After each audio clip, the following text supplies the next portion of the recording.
Hello, hello. We are getting stuck into some more scary stories from Reddit. So today we are on the short scary stories thread, and this is Mrphobicyt. A knock on the door. The knock was soft at first, barely audible over the hum of the dishwasher. I ignored it, hoping whoever was there would just go away. It was 11:30 p.m. and I wasn't expecting anyone. But then it came again, louder this time. Reluctantly, I opened the door a crack. A woman stood there, her eyes wide and darting as if checking for something or someone behind her. She looked familiar, but I couldn't place her. Can I help you? I asked, trying to keep the irritation out of my voice. You're Anna, right? She asked, her voice trembling. Yes. My heart skipped a beat. How did she know my name? I'm your neighbour. I live a few doors down. She glanced over her shoulders again, then leaned closer. I just wanted to let you know that your front door, it's unlocked. A cold shiver ran down my spine. What? I thought I'd seen someone go in earlier, she continued, her voice barely above a whisper. A man. He walked right in like he had a key. I forced a laugh, more to calm myself than anything else. No, there's no one here. I've been home all evening. Her eyes flicked towards the hallway behind me. Are you sure? Positive. I tried to sound firm, but something in her expression made my stomach twist. Please, just check, she said, her hand gripping the edge of my door. I could now see her fingers were trembling. Just check to be safe. Sighing, I closed the door and double-checked the locks, heading to my bedroom.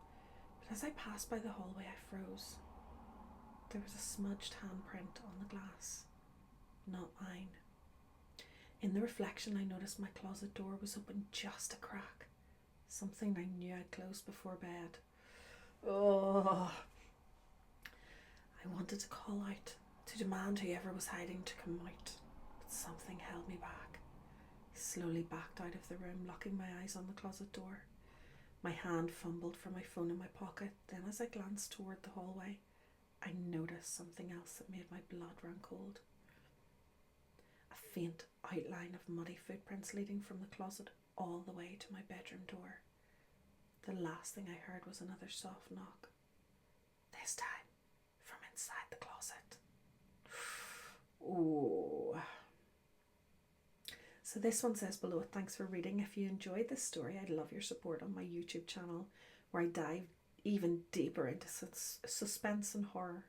Your visit would mean a lot and keeps me inspired to create more. So I will link that down below, and I'm going to go and subscribe myself because that is really good. I wonder, has he posted more? One post. Seriously, dude? Our next story is a creepypasta. Oh, I do like a creepypasta. The next door neighbours are weird. Part 1.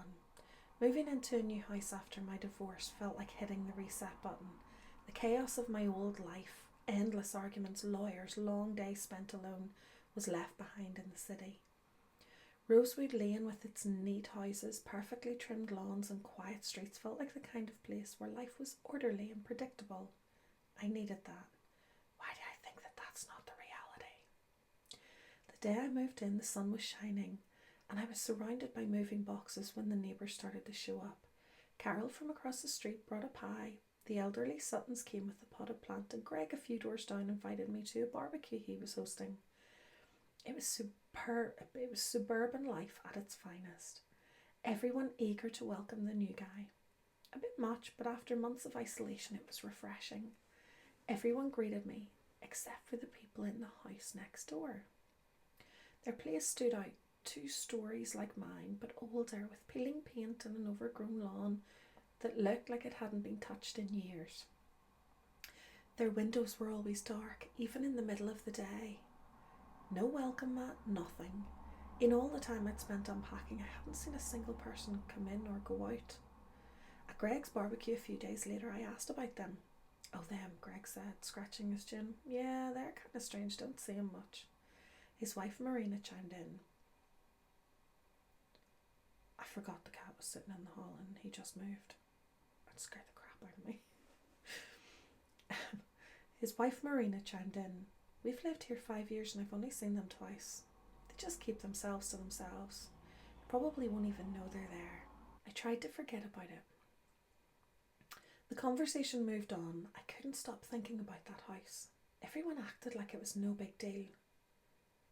Just some reclusive neighbours. Every time I looked over at it, I couldn't shake the feeling that something was off.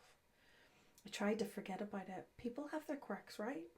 A few nights later, I heard something very strange. I had the windows open to let in the cool night air when I heard faint talking. It was coming from next door. At first, I thought it was just someone walking by. The voices had this odd rhythmic quality. It didn't sound like normal conversation, more like chanting, almost in a language I couldn't place. It was soothing in a way that felt wrong. I told myself it was late, probably just some night owls. I rolled over trying to push it out of my mind. The next night it happened again, louder this time. I got out of bed and stood by the window peering through the blinds. Their yard was dark, just the faint glow of a streetlight catching the edges of their overgrown lawn. I couldn't see anyone, just those voices, that strange staccato rhythm that made my skin crawl. I watched and waited. Nothing revealed itself. Eventually the voices faded and the night went in quiet again. After that, the voices became a regular thing. Not every night, and never at the same time. Sometimes they were soft like a murmur in the wind. Other times they were loud and urgent, always with that same unnerving rhythm. I thought about going over and knocking on the door. Every time I worked up the nerves, something stopped me.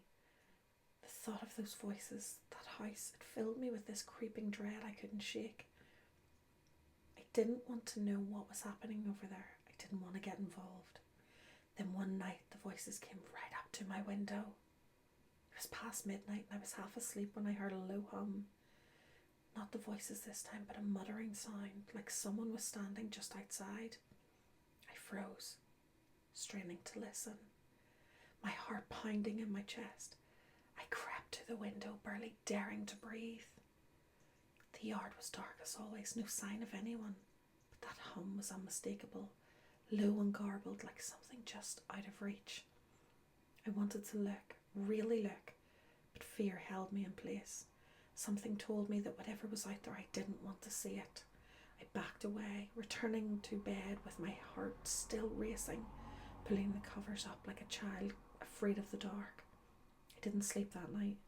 By morning, everything was normal. People walked their dogs, waved hello, and kids played in the street. I couldn't stop thinking about what I'd heard. The hum, those voices, whatever was going on next door. It wasn't just odd neighbours who kept to themselves. Something was wrong and I could feel it. Oh, we have an update. I got too excited by that. Okay, so part 2. Saturday morning came too fast. The kids were coming over for the weekend. Something I'd been looking forward to for weeks but not mentally prepared for. Seeing my ex-wife Sarah again always stirred something complicated inside me.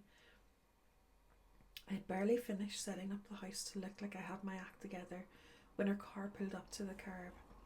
I stepped out, plastering a smile on my face. The kids, Evan and Lily, were already bouncing out of the car, running toward me with the kind of enthusiasm I'd missed. I knelt, scooping them both into a hug, feeling the familiar warmth of their arms wrapped around me. For a moment, everything felt right. Sarah, on the other hand, barely looked at me as she stepped out of the car. Her arms crossed tight over her chest. She looked good, better than she had done in the final months of our marriage, and that stung more than I wanted to admit. You'll pick them up on Sunday night, I asked, still smiling, though the tension was thick enough to cut a knife. Yeah, me and Todd, she replied, not meeting my eyes. 7 o'clock. There was a pause, one of those awkward silences that had become so common between us. Todd, huh? Haven't been divorced more than 4 months and she's already bringing that home wrecker around our kids. Before I could say something I would regret, Evan tugged my hand, excitedly telling me about some project he'd done at school. Sarah barely acknowledged his excitement. She was already back at the car, checking her phone. It was like I wasn't even there. Say goodbye to your mum, I urged the kids. They ran back to give her hugs before returning to me. Aye, she said quietly, a hint of frustration creeping into her voice. She got back in her car, and before I could respond, she was already driving away. The smile dropped from my face. Well, that went great, I muttered under my breath. It didn't take long before the kids were running through the house exploring their new rooms, and I was starting to feel like maybe this weekend would be a good distraction. I just set out snacks in the kitchen when there was a knock at the door. Greg stood on the porch, his two sons in tow. Hey man, thought I'd come by and introduce these guys to your kids. We'd love to have you over at our place. Football, burgers, pool. You should bring them over. His kids, both boys around Evan's age, grinned and waved. Evan peeked around the corner, his eyes lit up at the mention of the pool. Dad, can we? I glanced down at Lily, who was practically running out the door at the mention of swimming. Sure, why not?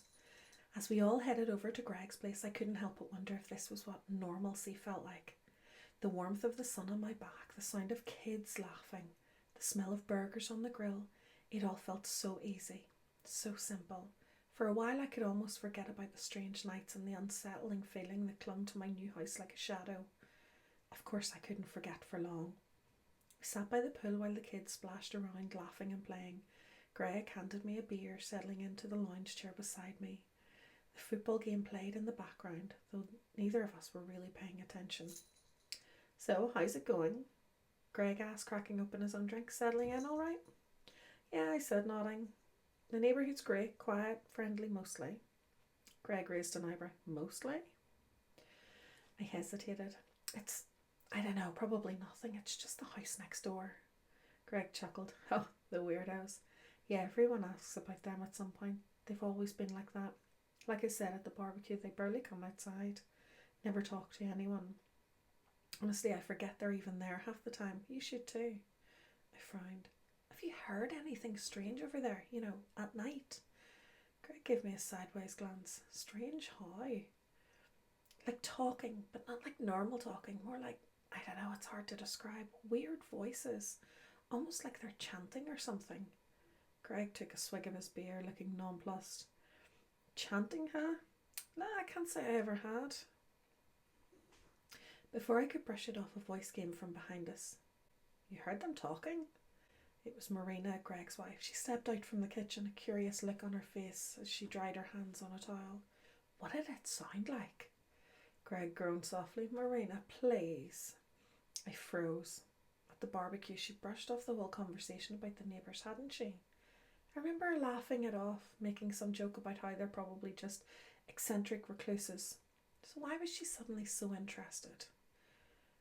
No, I want to hear this, she said, ignoring Greg and sitting down beside me. Her eyes were wide, and there was an intensity there that I hadn't noticed before.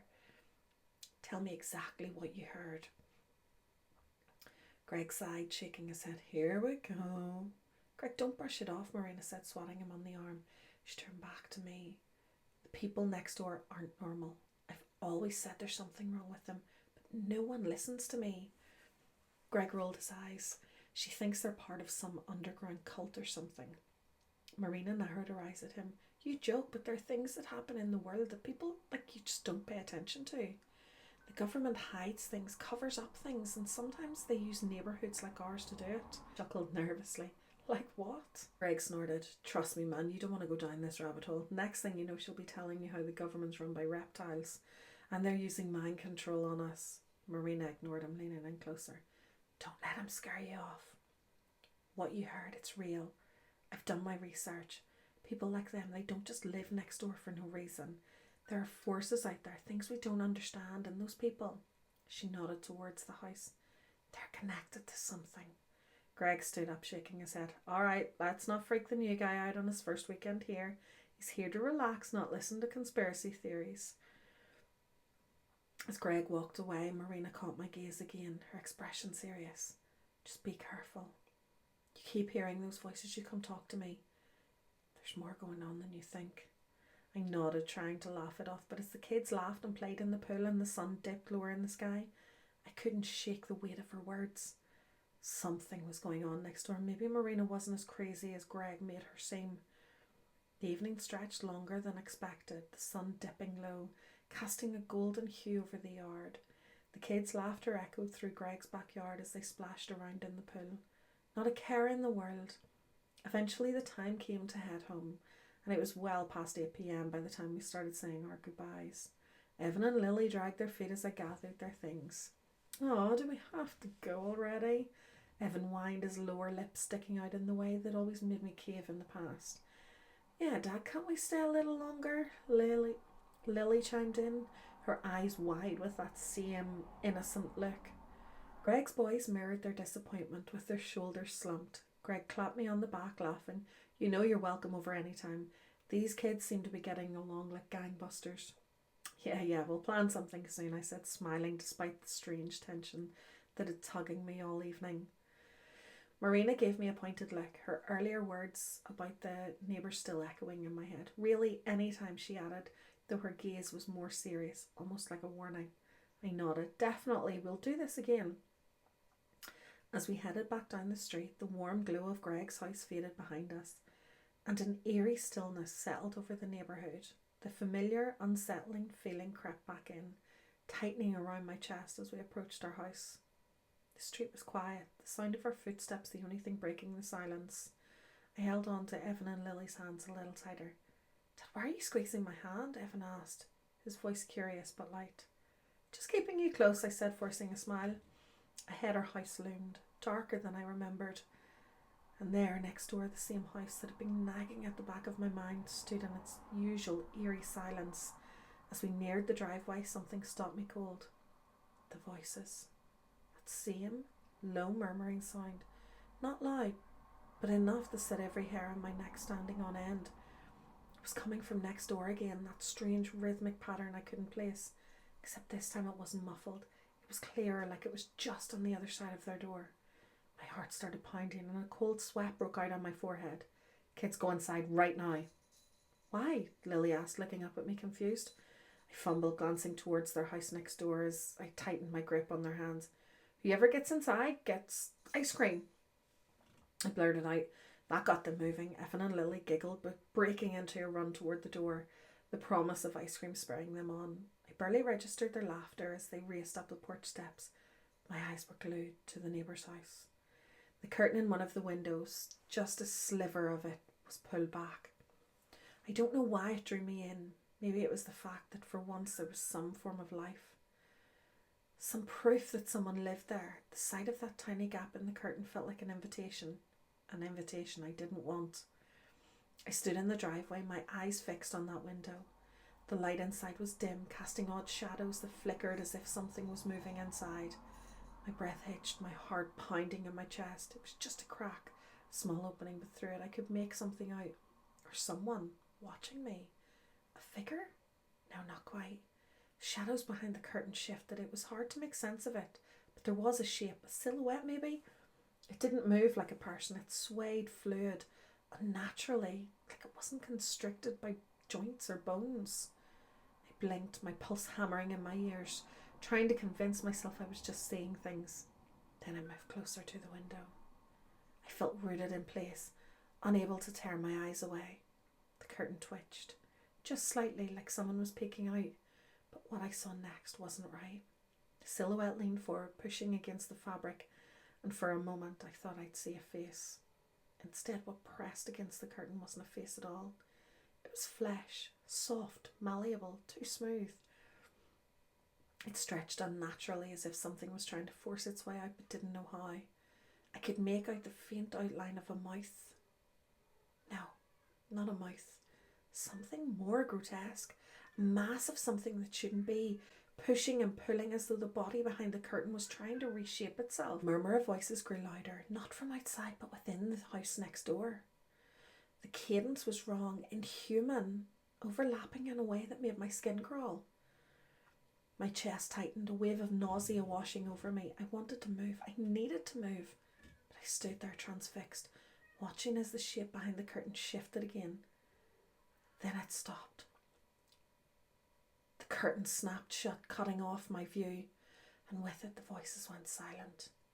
I stumbled back, my breath coming in short, sharp gasps.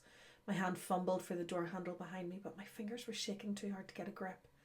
I half expected the window to swing open, for whatever was inside to come crawling after me. Finally, I yanked open the door, rushing inside and slamming it behind me. Kids were already in the kitchen, giggling about the ice cream they were expecting, oblivious to the knot of dread that had formed in the pit of my stomach. I leaned against the door, trying to catch my breath. The image of that fleshy, shifting mass still burned in my mind. Whatever was in that house, it wasn't human. Not entirely. And it was watching us. Oh, that was good. Oh, I like it. We also have another part, but you're going to have to wait until my next video for that. Anyway, guys, don't forget to give this video a thumbs up, share, all of those awesome things. Subscribe if you haven't done so. And if you have any scary stories of your own, send them to lindseysworld21@gmail.com. I will see you next time. Bye-bye.